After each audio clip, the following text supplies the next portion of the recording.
Le message de ma mère est arrivé 3 jours avant Noël, juste au moment où je finalisais un important contrat d'acquisition dans mon bureau. Emma, ma chérie, à propos du dîner de Noël. Il vaudrait peut-être mieux que tu ne viennes. Pas cette année. Ta sœur Olivia amène son nouveau fiancé. C'est un sénateur d'État, tu sais, et nous devons maintenir une certaine image. Tu comprends, n'est-ce pas? Avec amour, maman. Je suis restée à fixer mon téléphone, sentant cette douleur familière me serrer la poitrine. Même après toutes ces années, après tout ce que j'avais accompli, j'étais toujours la déception de la famille. Assise dans mon bureau d'angle, au 47e étage de la tour Astor, surplombant la ligne d'horizon de Manhattan, je ne pus m'empêcher de rire de l'ironie. Ma mère n'avait aucune idée que la consultante en difficulté, dont elle avait si honte, était en réalité la PDG de Summit Industries, l'un des plus grands cabinets de conseil d'Amérique du Nord. Mademoiselle Parker? La voix de mon assistante, Sarah, résonna dans l'interphone. Le conseil est prêt pour l'appel concernant l'acquisition de Global Tech. Merci Sarah. Je redressai mon tailleur de créatrice. Pas que quelqu'un dans ma famille puisse le reconnaître comme tel. Il pensait toujours que je faisais mes achats dans des magasins de rabais.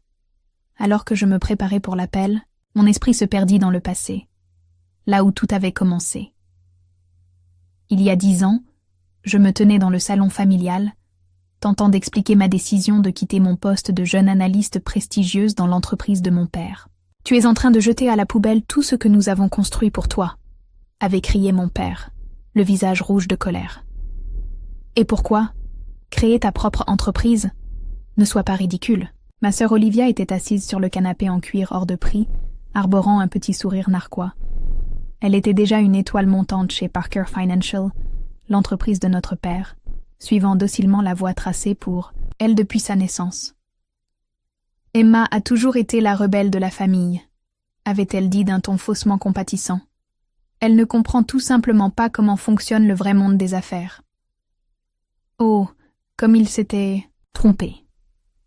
Pendant qu'il pensait que je luttais à faire survivre un petit cabinet de conseil, je construisais Summit Industries à partir de rien. Je travaillais 18 heures par jour, renonçais à tout confort et investissais chaque centime que j'avais dans mon entreprise. Aujourd'hui, Summit Industries valait des milliards, mais nous opérions avec une telle discrétion que peu de gens savaient de qui nous dirigeait, moi y compris ma famille, y compris Parker Financial. Un coup frappé à la porte de mon bureau interrompit mes pensées. Sarah entra avec une pile de documents. Les contrats finaux de Parker Financial viennent d'arriver. Ils attendent votre signature. Ah, oui, le contrat. Cette ironie exquise. Parker Financial, la fierté de mon père, essayait désespérément de conclure un partenariat avec Summit Industries depuis des mois, sans se douter une seule seconde qu'il suppliait, en réalité, leur fille prodigue. Je repris mon téléphone et relus le message de ma mère. Maintenir une certaine image. Mon ordinateur portable émit une notification. Un nouveau mail, signé Olivia. Emma, maman m'a dit qu'elle t'avait envoyé un message à propos de Noël. Ne le prends pas personnellement. Tu sais à quel point les apparences comptent pour elle. Et puis, le sénateur Richard est très pointilleux sur les gens qu'il fréquente. C'est vraiment mieux ainsi. Peut-être que lorsque tu auras fait quelque chose de ta vie, tu pourras nous rejoindre à nouveau. Liv. Je posai mon téléphone et regardai la pile de contrats sur mon bureau. Ce partenariat valait des millions pour Parker Financial. Ils comptaient dessus pour financer leur expansion sur les marchés internationaux. Mon père s'en vantait depuis des semaines, selon mes sources, et tout ce qu'il fallait, c'était ma signature. Sarah réapparut dans l'embrasure de la porte. « Votre père est en ligne 1. Il veut discuter de la cérémonie de signature du contrat. » Je pris le téléphone, adoptant le ton professionnel et distant que j'utilisais toujours en traitant avec Parker Financial. Emma Mitchell à l'appareil. J'utilisais le nom de jeune fille de ma mère dans le monde des affaires, précisément pour ne pas être identifiée. « Mademoiselle Mitchell, » dit la voix de mon père, empressée, mielleuse, si différente du ton méprisant qu'il réservait à sa fille. « Cadette, je voulais juste confirmer que tout est prêt pour la cérémonie de signature demain. Ce partenariat est vital pour notre entreprise. Je pensais au dîner de Noël, aux mails suffisants d'Olivia, aux années passées à être traitée comme une ratée. En réalité, Monsieur Parker, dis-je avec douceur, j'ai relu les contrats et j'ai quelques réserves. Des réserves? Je percevais la panique qui commençait à percer dans sa voix. Quelles réserves? Tout a été approuvé. Par votre conseil d'administration, les choses changent, répondis-je. Peut-être devrions-nous en discuter en personne? Pourquoi ne viendriez-vous pas à la cérémonie de signature avec votre famille? Après tout, Parker Financial est bien une entreprise familiale, non? Oui, bien sûr. J'amènerai tout. Le monde. Ma femme, ma fille, Olivia. Toutes vos filles, le corrigeai-je fermement. Oh. Sa voix s'affaiblit légèrement. Eh bien, Emma ne fait pas vraiment partie de l'entreprise. Toutes vos filles, Monsieur Parker, répétai-je, où il n'y aura pas de cérémonie. Lorsqu'il accepta et raccrocha, je me laissai tomber contre le dossier de ma chaise, contemplant les lumières de la ville. Demain, ma famille franchirait le seuil de mon bureau, s'attendant à rencontrer la mystérieuse PDG de Summit Industries. À la place, ils se retrouveraient face à leur plus grande déception. Sarah réapparut une dernière fois. Dois-je préparer la salle de conférence pour l'événement de demain? Je souris, effleurant les contrats sur mon bureau. Oui. Et Sarah, assurez-vous que les photographes soient prêts. Je veux immortaliser chaque seconde où ils réaliseront avec qui ils ont réellement traité. Alors que la nuit tombait sur Manhattan, je restais dans mon bureau, planifiant chaque détail de la révélation à venir. Ma famille tenait à maintenir une certaine image. Très bien. Ils allaient découvrir à quoi ressemblait le vrai succès, et le dîner de Noël ne serait plus jamais le même. Le matin de la signature, j'arrivai au bureau 2 heures à l'avance. La salle de conférence du 47e étage avait été préparée avec un soin méticuleux.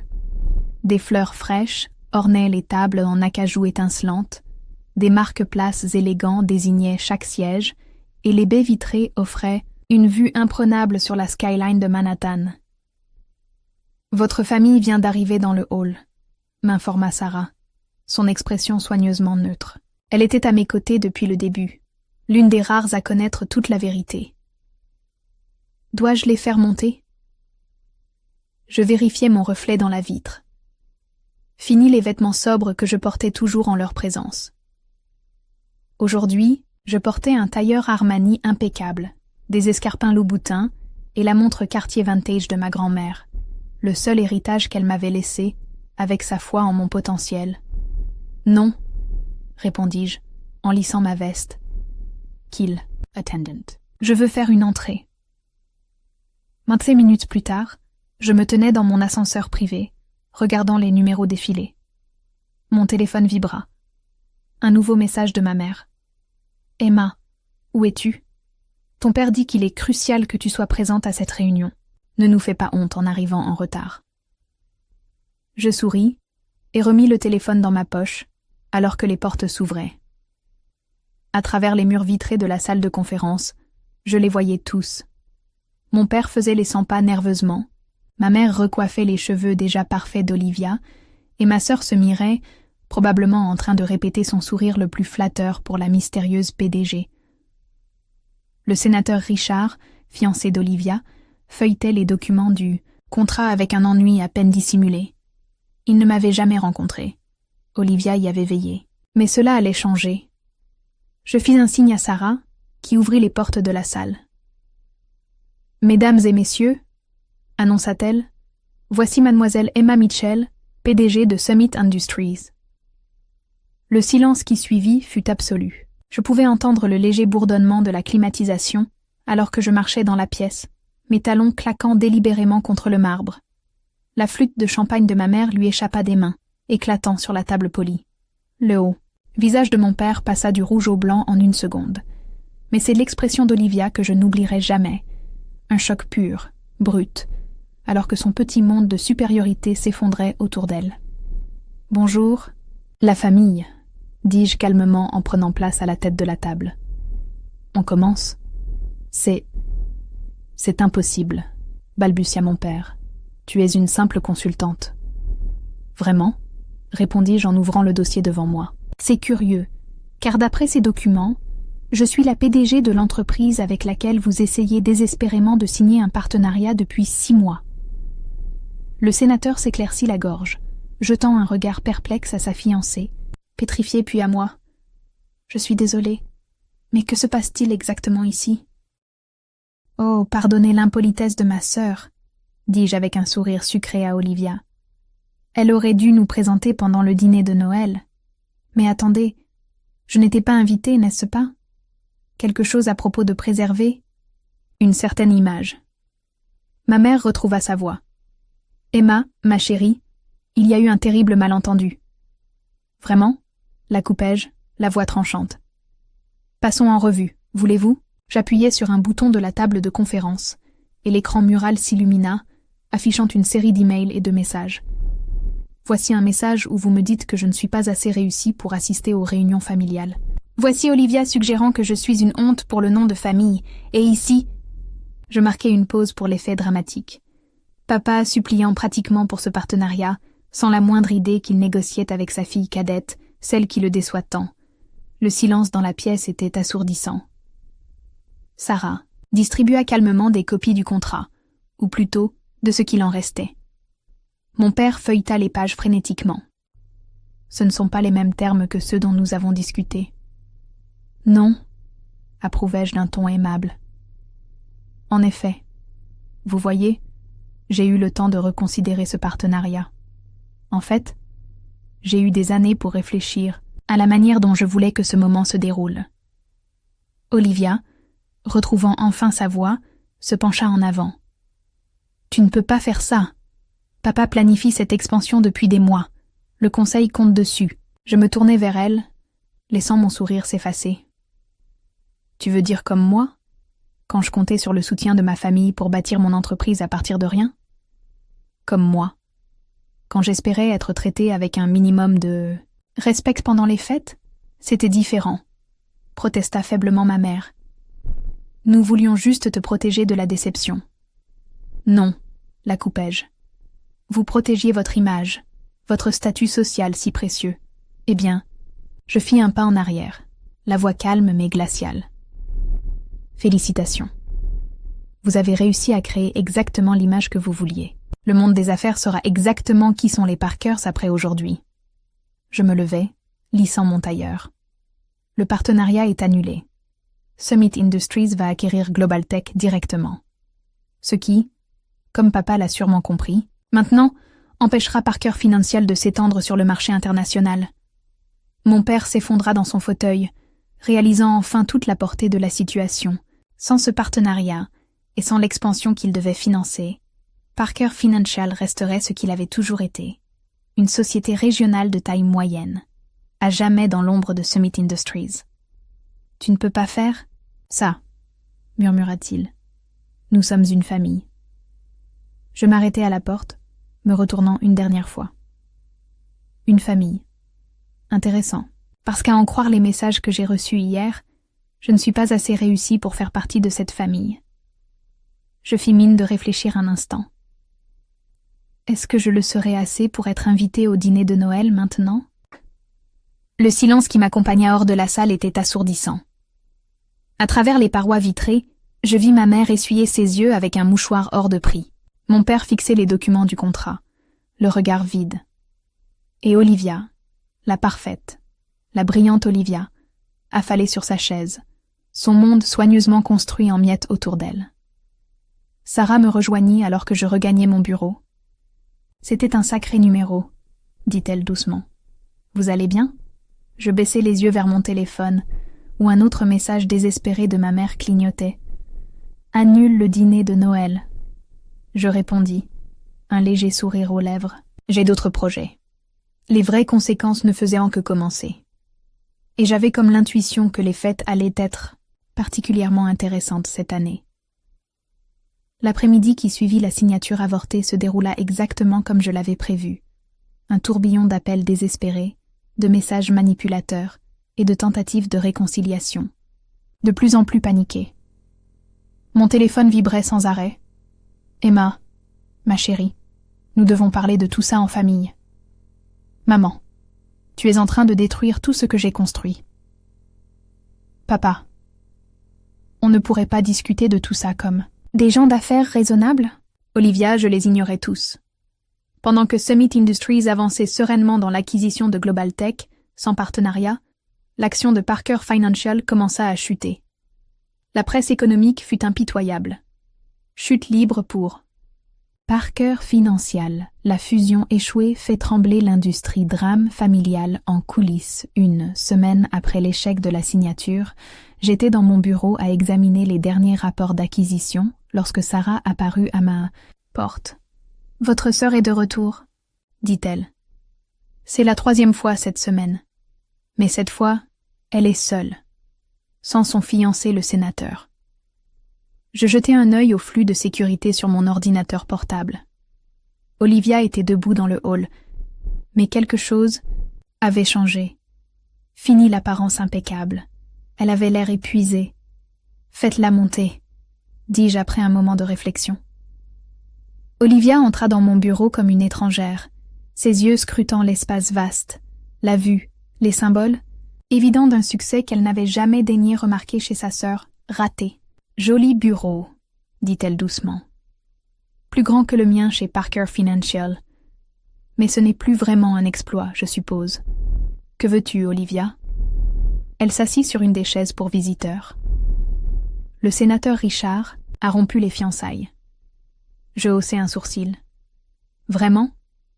Le couple parfait n'a pas survécu à un petit revers financier ? Il a dit qu'il ne pouvait pas s'associer à une entreprise familiale en faillite. Elle eut un rire amer. Apparemment, je ne suis plus assez réussie pour son image. L'ironie ne nous échappa à aucune des deux. Papa recommence. À boire, continua-t-elle. Le conseil remet en question sa direction. Le cercle social de maman bourdonne de rumeurs. Tout s'effondre. Et c'est parce que, à cause de moi ? L'interrompis-je. Non, Olivia. Ça s'effondre parce que tout reposait sur l'apparence, et non sur la substance. Comme tes fiançailles. Elle tressaillit. Je l'ai mérité. Tu as mérité bien plus que ça. Je me penchai en avant. Tu sais ce que ça faisait de vous voir tous célébrer vos réussites en me traitant comme un échec ? De voir maman organiser des fêtes somptueuses pour tes promotions alors qu'elle ne savait même pas comment s'appelait mon entreprise ? On pensait que tu galérais. Vous n'avez jamais demandé ? Je me levai, la colère perçant, enfin à travers ma façade soigneusement gardée. Pas une seule fois en 10 ans. Aucun de vous ne m'a demandé ce que je faisais. Vous étiez trop occupés à me regarder de haut pour remarquer que je vous avais tous dépassés. Des larmes coulèrent sur les joues d'Olivia. Des vraies, cette fois. Pas les gouttes calculées qu'elle faisait habituellement couler pour les faits. J'ai été horrible avec toi. Oui, tu l'as été. Est-ce que tu pourras, un jour, me pardonner ? Je la regardais longuement. Le pardon n'est pas le problème, Olivia. C'est la confiance. Et la confiance, ça se mérite. À ce moment-là, la porte de mon bureau s'ouvrit brusquement. Mes parents firent irruption, ignorant les protestations de Sarah. « Emma », tonna la voix de mon père, bien que vidée de son autorité habituelle. « Cela a assez duré. Tu as fait passer ton message. » Avais-je vraiment ? Je restais assise, les observant. Et à quel moment, précisément, ce message aurait-il été passé ? « Que tu as réussi », dit ma mère rapidement. « Que nous nous sommes trompés à ton sujet. Nous comprenons maintenant, ma chérie. Tu peux arrêter de nous punir. » Je riais, mais il n'y avait aucune joie dans ce rire. « Vous croyez que c'est une punition ? Que je cherche à prouver ma réussite ? » Je me levai et marchai jusqu'à la fenêtre. Ce n'est pas une démonstration, c'est une conséquence. Il s'agit enfin de vous montrer que vos actes, votre rejet, votre condescendance, votre cruauté ordinaire, ont des effets bien réels. Nous sommes tes parents, dit mon père, sa voix légèrement brisée. Tout ce que nous avons fait, c'était pour te protéger. Non. Je me retournai pour leur faire face. Tout ce que vous avez fait, c'était pour protéger votre image. Eh bien, félicitations. Votre image est désormais exactement ce que vous avez construit. Une entreprise en chute, des fiançailles brisées et une famille en crise. « Qu'est-ce que tu veux de nous ?» demanda Olivia d'une voix douce. « Vouloir ?» Je réfléchis un instant. Je voulais votre soutien quand je construisais ma société. Je voulais votre respect quand j'ai réussi. Je voulais être traitée comme une fille, pas comme une source d'embarras. Je marquais une pause. Mais maintenant, je ne veux plus rien de vous. Ma mère se mit à pleurer. Mais Jean avait vu trop pour être touché. S'il te plaît, Emma, c'est presque Noël. Ah oui, Noël, souris-je froidement. Ce fameux dîner auquel je n'étais pas assez réussie pour être invitée. Dites-moi, avez-vous toujours besoin de préserver une certaine image pour le sénateur, ou bien cette exigence a-t-elle changé maintenant qu'il a quitté le navire? Mon père fit un pas en avant. Dis ton prix, ce que tu veux. 1. Siège au conseil, départ dans Parker Financial. Vous ne comprenez toujours pas, n'est-ce pas? Je secouai la tête. Je ne veux rien de ce que vous avez. Summit Industries vaut plus que Parker Financial ne vaudra jamais. Ce que je voulais, c'était une famille qui me valorise pour ce que je suis, pas pour ce que je peux leur apporter. J'appuyai sur un bouton sur mon bureau, et Sarah entra presque immédiatement. Merci de les raccompagner, et demandez à la sécurité de mettre à jour la liste des interdits. Emma, je t'en prie, tenta ma mère une dernière fois. On peut arranger les choses. Non, maman. On ne répare pas 10 ans de rejet et d'irrespect avec une excuse larmoyante. Les actes ont des conséquences. Considérez ceci comme votre première leçon de vrai business. Une fois qu'ils furent repartis, je restai seule dans mon bureau, tandis que la nuit tombait sur la ville. Mon téléphone vibra, mais ce n'était pas un message de ma famille cette fois. C'était Margaret, la vieille amie de ma grand-mère, celle qui m'avait soutenue au tout début de Summit Industries. J'ai entendu ce qui s'est passé avec ta famille. Ta grand-mère serait fière. Dîner de Noël chez moi cette année. Je souris, sentant un poids se lever de mes épaules. Parfois, la famille ne se définit pas par le sang, mais par ceux qui croient en vous quand personne d'autre ne le fait. Le lendemain matin, je convoquai une réunion du conseil chez Summit Industries. Il était temps d'annoncer notre prochain grand mouvement. Une refonte complète du secteur du conseil, en commençant par l'acquisition de plusieurs entreprises régionales. Parker Financial n'était pas sur la liste. Alors que je me tenais, devant le conseil, exposant notre plan d'expansion, je pensais au dîner de Noël de ma famille, sans moi. Ils seraient non là, autour de leur table hors de prix, picorant dans leur repas parfait, essayant de maintenir leur précieuse image.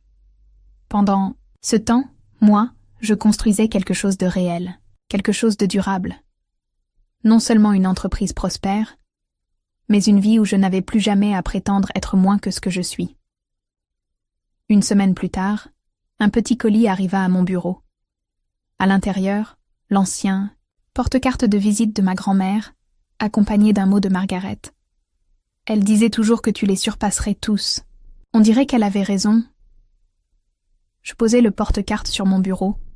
Un rappel que la réussite ne se mesure pas à ceux qui vous acceptent au sommet, mais à ceux qui croyaient en vous dès le début. Ma famille voulait préserver une certaine image. Eh bien, ils l'ont eue. Simplement, pas celle qu'ils espéraient. Et moi, j'avais enfin l'image que j'avais méritée. Réussie, puissante, et totalement affranchie de leurs attentes. La prochaine fois qu'on me demanda des nouvelles de ma famille, je me contentais de sourire et de répondre « J'ai une entreprise à diriger. » Parce qu'au fond, c'était plus précieux que n'importe quel dîner de Noël qu'ils auraient pu m'offrir.